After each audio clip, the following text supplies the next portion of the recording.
Today FM is awesome in Ba. We love you, Today FM. Today FM rocks in the story, and I love listening to Today FM. Today FM is #1 in Televu. Today FM rocks in Lotaka. Woohoo! Today FM is the most popular station in Nasina. We love everything about Today FM here at Golden Point Reki Reki. Everybody in Singapore loves Today FM. Today FM rocks in Ba. Today's hit music on Today FM.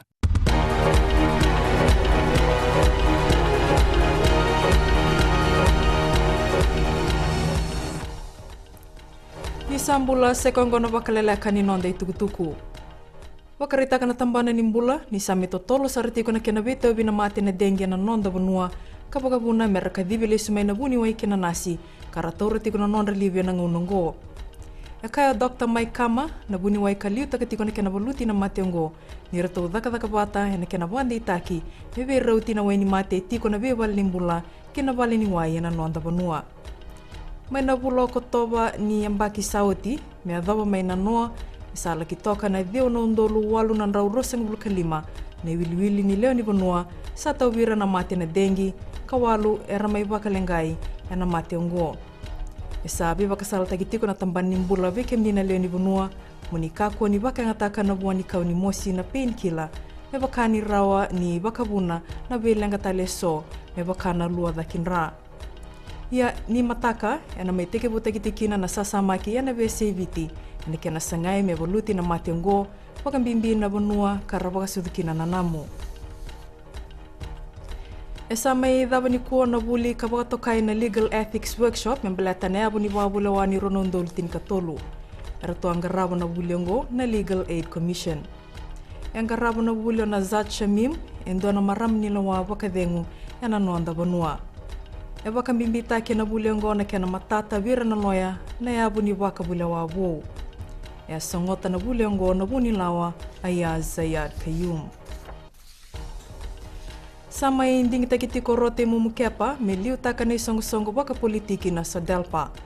May baka ndi takitiko na vending takiongo na kabinde indai karo may toko na bako kuatiko na nonandingi taki na songo na Fiji Labour Party kena National Federation Party. Ena nona bosa na kabini kuwa na warita korote mumu ni ratau nandeiti ko na vika ndau tuta kana songo na buku ni vending ena mbaki ongo na maki menange kaidi baki maluati ko na dhandra na mata ni songo karena tu na vending kinengito baka itabia pio tuai ena soto ni Fiji bita Mari Sevens ni kuwa dinangani awaro tatau mandati ko nandoni biwata bulili ni timi Ben Ryan ne vengu. Angito may namata timi ni Toka Resort Westfield Babas o Tuai. Parita ka nando ni biwata bulili ni timi na Rakavilo ya bitu Ben Ryan.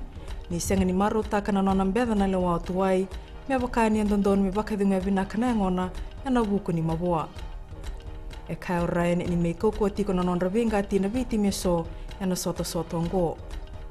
Ano may kadibagiti ko na tandra na dorbo, na buko ni timi may nangole ni kina soto may Hong Kong kay Tokyo ni may daba na finala ni mataka.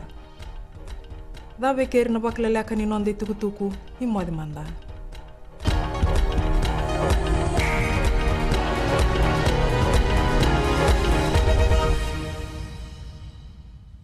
Bato bahe, बामे radio Fiji 2 के कौन सा के रोके online clear radio Fiji 2 रकी के लोग ज्यादा सुनते हैं। लैंडी में हम सबकी पसंद रेडियो Fiji 2।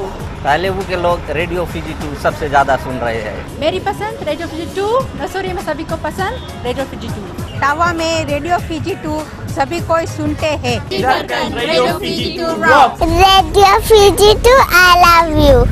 देश की धड़कन रेडियो Fiji 2।